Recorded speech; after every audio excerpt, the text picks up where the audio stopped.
O Senhor esteja convosco. Ele está no meio de nós. Proclamação do Evangelho de Jesus Cristo, segundo Mateus. Glória a vós, Senhor. Disse Jesus aos seus discípulos: quando o Filho do Homem vier em sua glória, acompanhado de todos os seus anjos, então se assentará em seu trono glorioso. Todos os povos da terra serão reunidos diante dele, e ele separará uns dos outros, assim como o pastor separa as ovelhas dos cabritos. Ele colocará as ovelhas à sua direita e os cabritos à sua esquerda. Então o rei dirá aos que estiverem à sua direita: vinde, benditos de meu Pai, recebei como herança o reino que meu Pai vos preparou desde a criação do mundo. Pois eu estava nu, eu estava com fome, e me destes de comer. Eu estava com sede, e me destes de beber. Eu era estrangeiro, e me recebestes em casa. Eu estava nu, e me vestistes. Eu estava doente, e cuidastes de mim. Eu estava na prisão, e fostes me visitar. Então os justos lhe perguntarão: Senhor, quando foi que te vimos com fome e te demos de comer, com sede e te demos de beber? Quando foi que te vimos como estrangeiro e te recebemos em casa, sem roupa e te vestimos? Quando foi que te vimos doente ou preso e te fomos visitar? Então o rei lhe responderá: em verdade eu vos digo, que todas as vezes que fizestes isso a um dos menores dos meus irmãos, foi a mim que o fizestes. Depois o rei dirá aos que estiverem à sua esquerda: afastai-vos de mim, malditos, ide para o fogo eterno, preparado para o diabo e para os seus anjos. Pois eu estava com fome, e não me destes de comer. Eu estava com sede, e não me destes de beber. Eu era estrangeiro, e não me recebestes em casa. Eu estava nu, e não me vestistes. Eu estava doente na prisão, e não fostes me visitar. E responderão também eles: Senhor, quando foi que te vimos com fome e com sede, como estrangeiro ou nu, doente, preso, e não te servimos? Então o rei lhes responderá: em verdade vos digo, todas as vezes que não fizestes isso a um desses pequeninos, foi a mim que não o fizestes. Portanto, estes irão para o castigo eterno, enquanto os justos irão para a vida eterna. Palavra da salvação. Glória a vós, Senhor.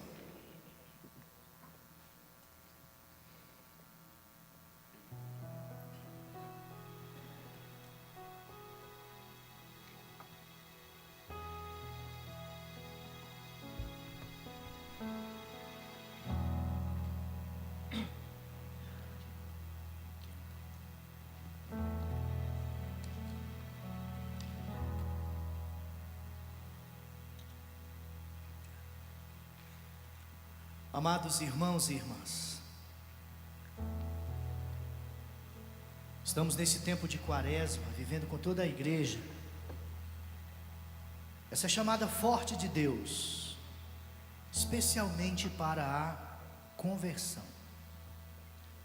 E a conversão, em poucas palavras, consiste em ajustarmos a nossa vida, a vida que estamos levando, a vida que temos levado, a uma vida conforme Deus. Se converter é isso, é colocar a nossa vida ajustada ao projeto de Deus, à vontade de Deus.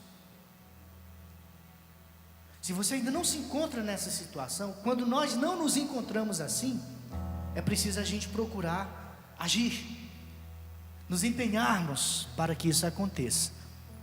Quando estamos vivendo fora dos ajustes de Deus, ainda estamos como não convertidos. E essa conversão, vai nos dizer a liturgia da palavra de hoje, ela exige de nós uma praticidade. Uma praticidade, como dirá o Evangelho, não de muitas coisas, mas de poucas vividas com amor. Esse julgamento que nós encontramos hoje aqui, capítulo 25 do Evangelho de Mateus, nos fala isso. O amor tem que preceder, o amor tem que inspirar, o amor tem que ser alicerce para toda e qualquer atitude. O que quer que façamos, façamos pelo amor, com amor e para o amor. Porque como diz a canção, e a própria palavra diz, quando define Deus como amor, Deus é amor. Onde tem o amor, onde se vive o amor, Deus aí está. Onde reina o amor, fraterno amor. Onde reina? Onde reina o amor, com certeza Deus aí está. Canta mais uma vez. Onde reina o amor, onde reina. Diga isso com convicção. Fraterno amor, fraterno amor. Onde reina o amor, onde reina o amor. Não tenha dúvidas, Deus aí está. Deus aí. Isso é na casa, isso é na família, isso é no coração. Ó, onde reina. Coloca a mão no coração e fala isso para você. Fraterno amor. Se aí o amor está reinando, tenho certeza. Onde reina o amor, Deus aí está. Deus aí está. Vamos cantar mais uma vez dizendo para si mesmo. Onde reina, onde reina. E que reine o amor em nosso coração. Fraterno, fraterno. E que reine o amor em nossas famílias. Onde reina o amor, onde reina, com certeza Deus aí está. Deus aí. Veja bem, esse amor que é imprescindível para as nossas ações cristãs, ele precisa partir do coração da gente, lá onde Deus está, lá onde Deus mora, lá onde Deus escolheu para fazer morada, como diz a palavra de Deus. Vós sois templos do Espírito Santo. Mas vamos nos voltar agora para essa palavra de Deus, que cobra de nós essa vivência do amor, para dizer como diz São Paulo, na primeira carta aos Coríntios, capítulo 4, versículo 20. O reino de Deus não é palavras, o reino de Deus é atitude, o reino de Deus é concretude. Não se pode amar a Deus só com palavras, é fácil dizer, fazer é que é o desafiante. E é a esse desafiante, a essa situação de superação que Jesus nos chama em nosso cristianismo. O reino de Deus, disse Paulo, não consiste, não se limita, não se restringe em palavras, mas em ação e em verdade. Se nós não amamos na concretude da vida, se no concreto da vida a gente não explicita este amor, esse amor que você diz ter no seu coração não será verdadeiro. Porque o amor é muito grande para caber num coração que não se abra para os outros. Quem diz que ama, mas não abre o coração para que se evidencie esse amor contido aqui, esse amor não é de verdade. Ele é tão pequeno que se guarda dentro de você, e se não chega até as outras pessoas, repito, não é amor cristão. Ele precisa ser evidenciado. Ele exige de nós, repito, uma praticidade. Vamos fazer aqui uma revisão, do que nós falamos, inclusive, há poucos dias, quando celebramos esta mesma missa, pelas famílias e com as famílias, quando nós falávamos dessa narrativa bonita que o Evangelho de São Mateus nos dá. Para a gente chegar, é importante seguirmos os passos que a palavra de Deus nos ensina. Para a gente chegar até essa narrativa que nós chamamos do julgamento, está no capítulo 25, é importante considerarmos o que houve anteriormente para chegarmos até aqui, para melhor a gente compreender o que diz a palavra. Nós dissemos, alguns dias atrás, que o Evangelho de São Mateus, ele é escrito à luz de 5 discursos. Mateus apresenta Jesus como novo Moisés, que vai dizer, que vai proclamar uma nova lei para o novo povo de Deus, que são os cristãos, que é a igreja. Então essa é a situação contextual. Dissemos inclusive que lá no capítulo 5 a 7, o primeiro discurso é o Sermão da Montanha. O Sermão da Montanha, que é caracterizado como um ponto de partida. As pessoas se aproximam de Jesus. Se você ver lá, no início do capítulo 5, diz que Jesus subiu ao monte, permitiu que os seus discípulos subissem com ele, para ouvir as palavras que ele tinha a dizer. E segue as bem-aventuranças e o discurso que ali nós encontramos. Então, o primeiro discurso, Sermão da Montanha. O segundo discurso, no capítulo 10, que é o chamado discurso ou sermão missionário. O que significa esse discurso? Ora, se os discípulos no Sermão da Montanha se aproximaram de Jesus, eles agora vão ser escolhidos.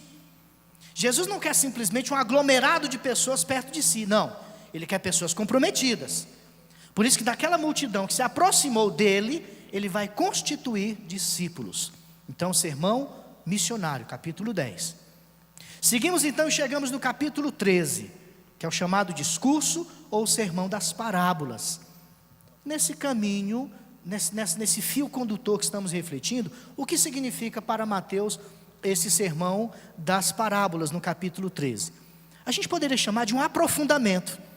Então, éramos multidão, fomos escolhidos, discípulos de Jesus, e precisamos aprofundar no ensinamento.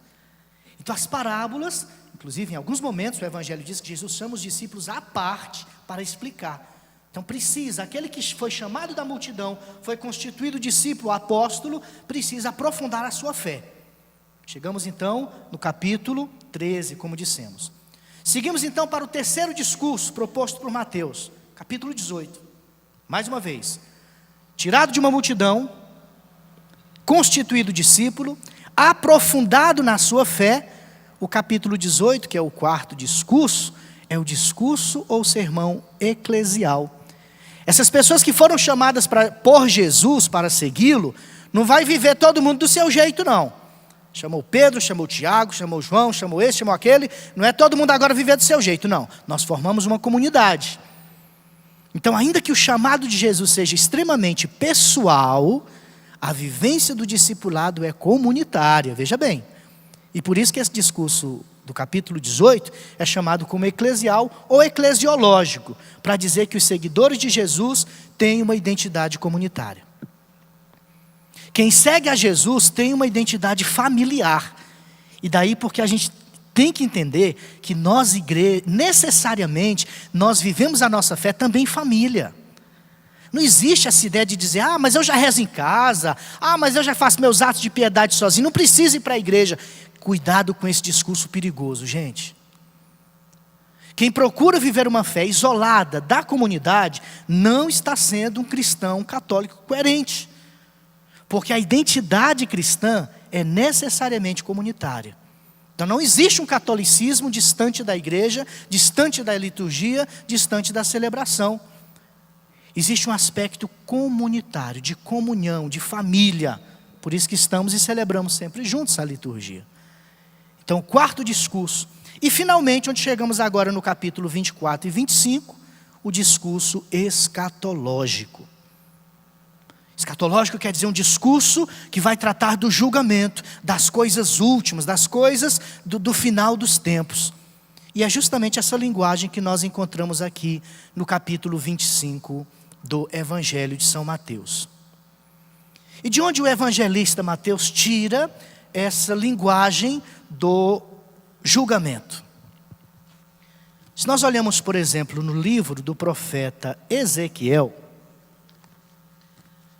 Lá no capítulo 34, é importante sabermos que o Novo Testamento, isso já é sabido por nós certamente, é o cumprimento do Antigo. Quer dizer, as promessas, as realidades vividas, profetizadas no Antigo Testamento se cumprem, se realizam plenamente no Novo Testamento, especificamente na pessoa de Jesus. Então, se nós olhamos, por exemplo, no capítulo 34, no versículo 17 do livro de Ezequiel, profeta Ezequiel, lá o profeta diz o seguinte: quanto a vós, vamos ler então do 16 e 17. A ovelha perdida eu a procurarei, a desgarrada eu a reconduzirei, a ferida eu curarei, a doente eu a restabelecerei, e velarei sobre a que estiver vigorosa. Apacentá-las-ei todas com justiça. Aí o versículo 17. Quanto a vós, minhas ovelhas, eis o que diz o Senhor: vou julgar entre ovelhas e ovelhas. Vou julgar os carneiros e os bodes. Então veja uma linguagem de julgamento que nós encontramos já lá no Antigo Testamento, na linguagem do profeta Ezequiel. E esse julgamento vai acontecer, é importante considerarmos isso, com o critério, e eu já falei isso desde o início, com o critério ou pelo critério do amor. Imagina você que se os judeus ou os israelitas, o povo daquela época, do tempo de Jesus, que priorizava muito a prática da lei, a observância das normas, dos preceitos, etc. Sobretudo os fariseus, como tantas vezes encontramos aquelas discussões ou disputas dos fariseus com a pessoa de Jesus, eles acreditavam o seguinte, que para ser justificado, uma pessoa justificada, ou um judeu justo, seria aquele fiel praticante da lei. Então para o judeu seria suficiente para ser justo, para ser bom, para ser irrepreensível, como vai dizer São Paulo lá quando cita a sua conversão, praticar os mandamentos. Se é uma pessoa rigorosamente praticante, fiel às leis, então para o judeu, para o mundo judaico, era considerado uma pessoa justa. Só que veja o seguinte, nesse julgamento, ou nessa narrativa que nós encontramos aqui no Evangelho de São Mateus, a gente não vai encontrar muito essa menção de que o justificado ou justo é o praticante de leis. Na verdade, o que esse Evangelho de hoje nos mostra, e é justamente a nós que participamos da quarta-feira de cinzas há poucos dias, o que na verdade prevalece como vontade de Deus e exigência da nossa fé cristã, católica, é a praticidade deste amor, também relacionada aos nossos irmãos. Porque quando eu penso em praticar os preceitos, em geral eu estou dizendo que quero ser fiel a Deus.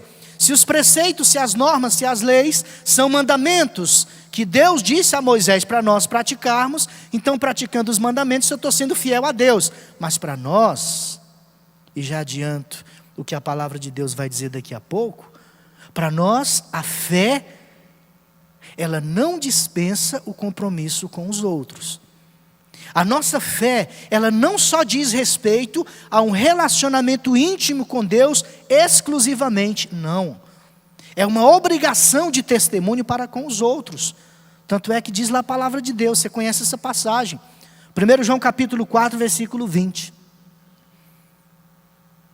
Como é que eu digo que amo a Deus, adoro a Deus, sou louco de amor por Deus, e não amo meu irmão, e odeio meu irmão? Amo demais a Deus, mas guardo mágoas do meu próximo. Tenho ódio, tenho raiva, não acolho, fecho meu coração. A palavra é clara e direta. Quem diz que ama a Deus e não ama o seu irmão é um mentiroso. Palavra direta, clara, inconfundível.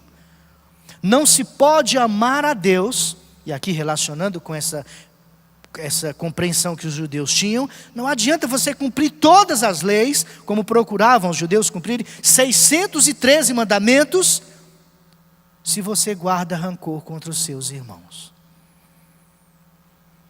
613, 1.200, 5.000, não interessa a quantidade de normas ou de leis que você procura cumprir, mas não ama o seu próximo, você vai estar perdendo tempo.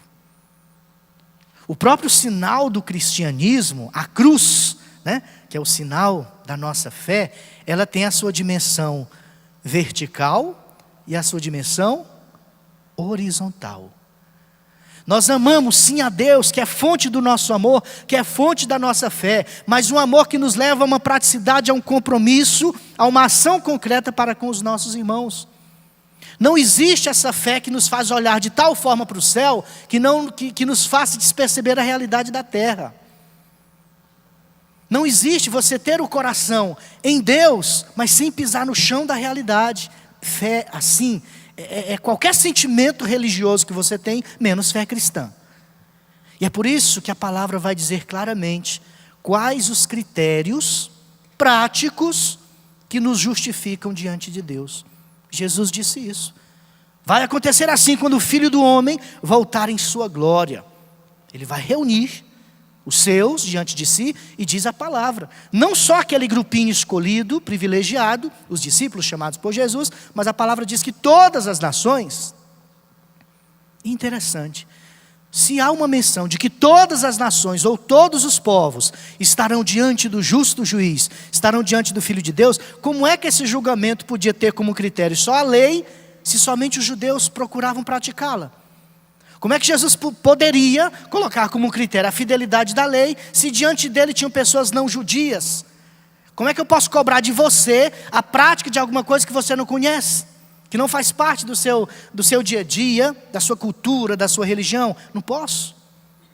E Deus, Ele é fidelíssimo, inclusive nisso, de não nos cobrar aquilo que não nos pediu.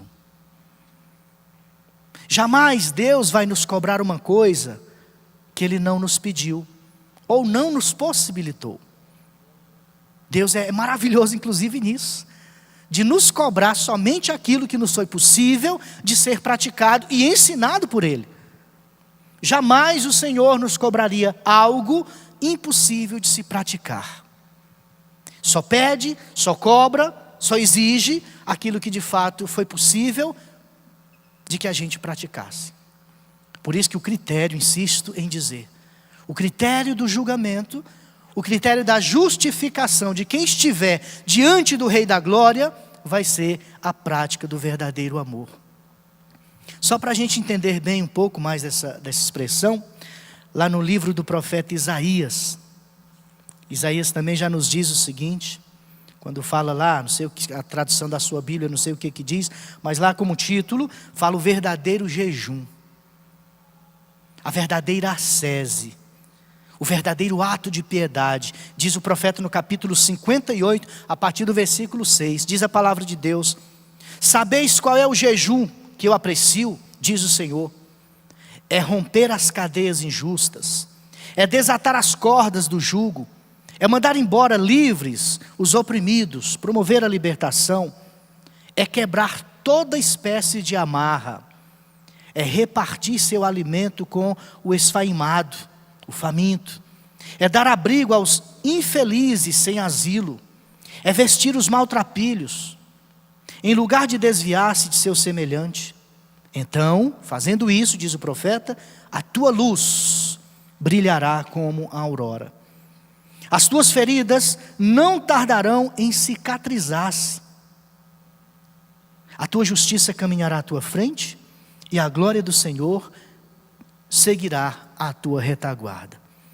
Então veja, na praticidade da vontade de Deus em relação às pessoas, nós atraímos as bênçãos de Deus, e sobretudo, como vai dizer aqui nessa narrativa do julgamento, do juízo final, podemos dizer assim, em relação aos nossos irmãos. Não podemos nos limitar, já disse a você, repito mais uma vez, à prática de coisas, de normas. E pelo amor de Deus, me entenda bem, a norma é necessária, a lei é indispensável. O que seria da gente sem norma na vida, né?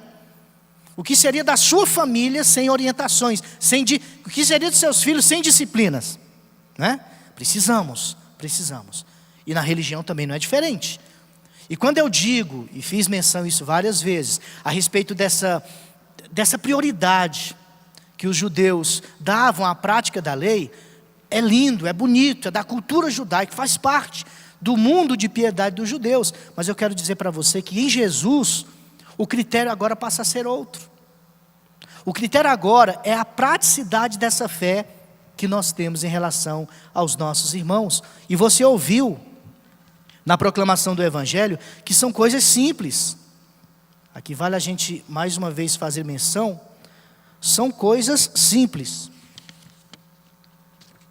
Disse a palavra de Deus, aqui no capítulo 25, foi o Evangelho que nós lemos, a partir do versículo 35, coisas práticas, gente. Porque tive fome e me deste de comer, tive sede e me deste de beber, fui peregrino e me acolheste, enfim. Coisas que faziam parte da necessidade das pessoas, vocês cumpriram, vocês responderam e por isso demonstraram que de fato são verdadeiros piedosos, verdadeiros fiéis. 3 práticas são fundamentais no cumprimento dessa procura de justificação no julgamento de Deus: a justiça, a misericórdia e a fidelidade. Quando praticamos essas ordens que o Evangelho nos diz, a gente está praticando isso: a justiça, a misericórdia e a fidelidade. Entendamos bem, já dissemos aqui uma vez, mas vale repetir, que o sentido de justiça não é aquele sentido errado que nós convencionamos tantas vezes. Ah, Deus vai ser minha justiça. Você já ouviu alguém dizer isso? Pelo amor de Deus. Aí poderia até substituir como quem diz assim: ah, Deus vai ser minha vingança. Pelo amor de Deus. A justiça de Deus é amar. Deus é justo e sempre é quando ama. Então praticar a justiça é praticar o amor recebido por Deus e doado aos nossos irmãos. E a misericórdia, que nós já conhecemos, é fazer com que o nosso coração assuma o sofrimento daquela pessoa, que é também parecido com a compaixão. Justiça, misericórdia e fidelidade. A fidelidade no sentido de ser perseverante, de ser constante, de não abrir mão daquilo que você começou como um projeto de Deus na sua vida. Justiça, misericórdia e fidelidade. 3 pontos fundamentais para entendermos bem a prática desse Evangelho. Então veja que o que Jesus nos ensina aqui, nos ensinando inclusive a nos colocarmos, a nos postarmos diante do rei justo juiz, no dia do julgamento, ele nos diz em poucas palavras: a gente não vai ser salvo, a gente não vai ser justificado por coisas grandiosas que fizermos. Não vá querer acumular coisas grandes na sua vida para poder agradar a Deus, não faça isso. Você lembra daquela palavra do Evangelho de Mateus também no capítulo 7? Que algumas pessoas chegarão diante de Jesus e dirão: mas Senhor, nós profetizamos em Teu nome, nós expulsamos demônios em Teu nome, fizemos milagres. O que é que o rei disse? Afastai-vos de mim, não vos conheço. Então não queiramos convencer a Deus por coisas grandiosas. Não vá tentar agradar a Deus fazendo coisas excepcionais. Eu digo a você o seguinte: faça das coisas simples coisas grandes. Não queira fazer coisas excepcionais. Faça das coisas pequenas grandes atitudes suas. E as pequenas atitudes só são grandes, só são excepcionais quando feitas com amor. Se nós fazemos com amor, qualquer atitude que fizermos, ela se torna grandiosa, ela nos engrandece. Então, para tocar no coração do justo juiz, do Rei da Glória, é simplesmente dizer a Ele: Senhor, foram essas simples coisas que eu fiz, mas as fiz com amor. Esse deve ser o nosso julgamento. E nisso nós aprendemos que, você vê que no início eu fiz toda uma preparação para chegarmos até o julgamento, falando lá das bem-aventuranças. Pois é, se nós estamos aqui no último discurso de Jesus, esse último discurso do julgamento, ele tem a ver com os das bem-aventuranças lá no começo. Para nos ensinar o quê? Que a prática das bem-aventuranças, bem-aventurados os pobres, os humildes, os que choram, etc. A prática daquele primeiro ensinamento, a prática fiel, vai ser critério para nos justificar no dia do julgamento. É como quem diz: se eu pratiquei fielmente aquilo que eu aprendi com Jesus lá no começo da minha caminhada, eu não tenho dúvida, eu vou ser justificado diante do Senhor no julgamento. Isso para também nos dizer, irmãos, que quando nossa caminhada com Cristo começa, ela precisa de uma decisão todo dia, uma decisão diária, uma decisão na experiência, como diz o Apocalipse, do primeiro amor, aquele momento do primeiro abraço de Deus, do encontro com o Senhor Jesus, que Ele te chama, que Ele te fala, que Ele te elege, que Ele te escolhe, mas uma experiência que todo dia precisa ser renovada.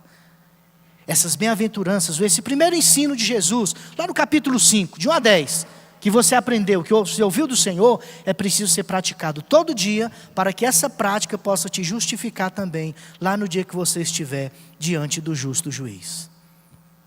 Finalmente, o que dizíamos, que se nós pensássemos que a fé, uma fé que nos levará, certamente, que todos nós teremos a experiência do julgamento. Se essa fé que até então vivíamos, nós achávamos que se prendia no relacionamento com Deus, e talvez isso pudesse ser pensado antes de Jesus, Jesus nos ensina diferente. A fé necessariamente nos leva ao encontro dos nossos irmãos. Então, o que você fizer por um destes pequeninos, por aquela pessoa que você conhece, por aquela família que mora pertinho da sua casa, porque você vê Deus ou Jesus na pessoa deles, você está cumprindo bem a sua missão cristã. Quando nós somos capazes, não esqueça disso, de ver Cristo na pessoa do outro, por um lado, nós reconhecemos o valor do outro diante de nós e testemunhamos quem estamos sendo diante de Deus. Quando você reconhece Jesus na pessoa do seu irmão, você aprende que ele é importante diante de você. E de fato que você está sendo diante de Deus. Tanto que quando você deixa de fazer algo por quem precisa de você, você não está cumprindo bem sua missão diante de Deus. Você está sendo incoerente. Então a nossa ação, o nosso amor, a nossa concretude cristã diante das pessoas evidencia quem de fato nós temos sido diante de Deus. A minha maneira de ser cristão para com as pessoas revela explicitamente quem eu sou, estou sendo e estou procurando ser diante de Deus. O amor é indispensável. E são muitas as pessoas que precisam do seu amor. Às vezes nós pensamos em gente distante da gente, às vezes na sua casa. Olha aquele teu filho problemático. Olha o teu esposo, tua esposa que está precisando de um diálogo, de um pouquinho de escuta. São nessas pequenas coisas que a gente vai construindo o definitivo da nossa vida diante de Jesus. Essas práticas simples, pequenas, vão nos preparando para vivermos bem o dia do nosso julgamento. Feche os seus olhos, por favor, e vamos rezar essa palavra. Nós falamos de amor, um amor necessário, um amor indispensável, o amor que dá uma cor diferente às nossas ações, o amor que dá sentido ao que nós fazemos, o amor que dá sentido à nossa fé, sem o qual não existe fé cristã de verdade. Mas um amor que não é só sentimento, um amor que não é mero esforço humano, também. O amor passa pelo esforço, pela atitude do ser humano, mas é muito maior do que isso. E quem nos ensina a amar como convém, é o próprio amor que é Deus. Sem Deus, não amamos de verdade. Sem Deus, não completamos a ação do amor que devemos aos nossos irmãos. É por Ele que amamos. É a Ele que amamos, na pessoa dos pequeninos, daqueles que precisam da gente. Então vamos pedir isso ao próprio Deus, que ensine-nos a amar como devemos, a trocarmos as nossas medidas de amor pelas medidas com que Deus nos ama. Se somos amados ricamente, não vamos amar mediocremente. Costumamos colocar mediocridade no amor que recebemos de uma forma tão grande de Deus. Não façamos isso. Não coloque limites no amor que você recebe ilimitadamente. Peça essa graça ao Senhor. Eu quero amar, eu quero ser aquilo que Deus quer. Sozinho eu não posso mais. Sozinho eu não posso mais. Sozinho eu não posso mais viver. Fala para Deus: eu quero amar, eu quero ser. Eu quero amar, eu quero ser aquilo que Deus quer.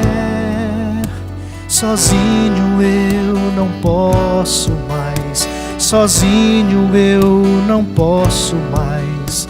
Sozinho eu não posso mais. Clama pelo Espírito Santo. Vem Espírito, vem Espírito. Sozinho eu não posso mais. Sozinho eu não posso mais. Sozinho eu não posso mais viver. Clama, vem Espírito, vem Espírito, vem Espírito. Sozinho eu não posso mais. Sozinho eu não posso mais. Sozinho eu não posso mais viver. Diga com suas palavras: ensina-me, Senhor, a amar como convém. Ajuda-me, Senhor, como o Espírito Santo me ensina a rezar. Que nesta liturgia, diante dessa palavra de Deus que me é cobrado o amor de verdade, que o Espírito Santo me ensine a amar como convém. Que o Espírito Santo me leve a amar sem medidas, do jeito que sou amado por Ti, Senhor. Que nós troquemos as nossas medidas do amor que recebemos pelas medidas que o Senhor nos ama. Uma medida infinita, uma medida ilimitada, Senhor. Que não possamos jamais, Senhor, escolher as pessoas a quem devemos amar. É amar a todos e a cada um, assim como o Senhor nos ama. Que o nosso amor, Senhor, veja como destinatário a pessoa, porque é um ser humano, porque é uma pessoa, não porque me agrade, não porque que tenha critérios pessoais para que seja amada. Não, Senhor. Eu não apresento isso diante do Senhor. Eu não tenho critério para ser amado. Eu não tenho critério para ser perdoado. E assim o Senhor me ama. E assim o Senhor me perdoa. Que também seja, Senhor, assim a minha atitude para todas as pessoas que tenho diante de mim. Que o Senhor me leve a essa prática coerente, verdadeira do meu cristianismo, do meu batismo, da minha catolicidade, Senhor. Amar a todas as pessoas nas atitudes simples, nas atitudes concretas, Senhor, do dia a dia. E especialmente, Senhor, aquelas pessoas que o Senhor colocou ao meu lado, na minha casa. Aquelas pessoas com quem tenho maior dificuldade de amar. Que o Senhor neste dia, nesta Eucaristia, nesta hora em que celebramos, Senhor, esse mistério, o Senhor vai quebrando todas as barreiras. O Senhor vai quebrando todos os empecilhos, as dificuldades que se encontram entre nós e os nossos irmãos. E assim as nossas famílias sejam mais amáveis, sejam fontes do verdadeiro amor com que o Senhor nos ama. É isso que nós te pedimos, Senhor. E te pedimos porque não sabemos amar sozinhos. Sem a força do Espírito Santo, sem o dom de Deus, sem a força do alto, tão necessária para nós, não amamos como convém, Senhor. Por isso é que te pedimos que o amor verdadeiro que vem ao nosso encontro do teu coração, possa também fluir do nosso coração para o coração de cada pessoa, Senhor.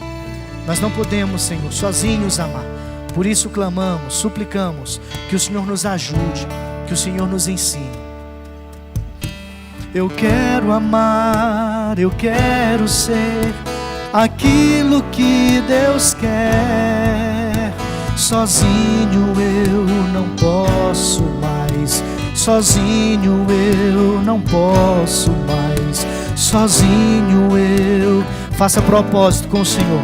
Eu quero amar, eu quero ser. Diga isso, rezando. Eu quero amar, eu quero ser aquilo que Deus quer. Sozinho eu não posso mais. Sozinho eu não posso mais. Sozinho eu não posso. E porque Deus nos possibilita a gente cantar agora. Eu posso amar, eu posso ser. Eu posso amar, eu posso ser aquilo que Deus quer. Sozinho eu não quero mais. Sozinho eu não quero mais. sozinho eu não quero mais. Fala você, canta pra Deus. Eu posso amar, eu posso ser.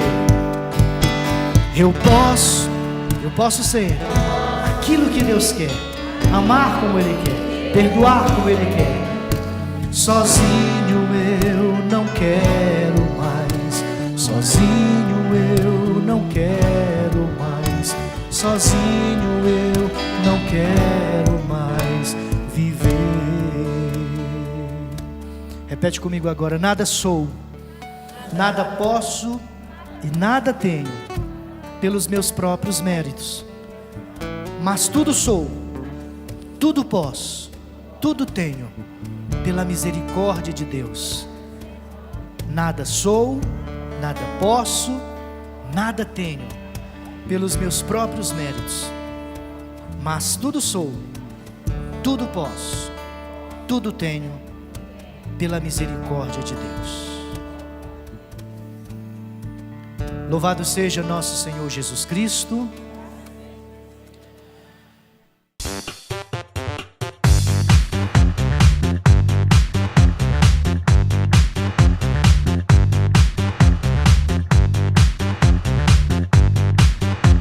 CançãoNovaPlay.com. Assine já!